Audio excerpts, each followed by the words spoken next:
আসসালামু আলাইকুম, কেমন আছেন সবাই? আশা করি সবাই ভালো আছেন। আজকে আমি আপনাদের সাথে শেয়ার করব কিভাবে এমএস ওয়ার্ডে বাংলায় ভগ্নাংশ লিখবেন। সবার আগে কিবোর্ড থেকে কন্ট্রোল F9 প্রেস করবেন। এই কমান্ড প্রেস করার পর এখানে সেকেন্ড ব্র্যাকেটের একটি বক্স ওপেন হবে। এই বক্সে লিখতে হবে ইকিউ, এরপর একটা স্পেস, এরপর ব্ল্যাক স্ল্যাশ, এরপর এফ, এরপর ফার্স্ট ব্র্যাকেটের পর বাংলা লেখার জন্য ফ্রন্ট সিলেক্ট করতে হবে। আমি সুতনি এমজি ফ্রন্ট সিলেক্ট করলাম। ফ্রন্ট সিলেক্ট করার পর বিজয় কিবোর্ড থেকে বিজয় ক্লাসিক সিলেক্ট করে নিলাম। এখন আমি ভগ্নাংশ আকারে যেটা লিখতে চাই সেটা এখানেই লিখব।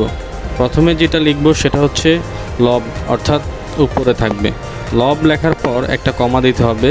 কমার পর যেটা লিখব সেটা হচ্ছে হর, অর্থাৎ নিচের অংশ।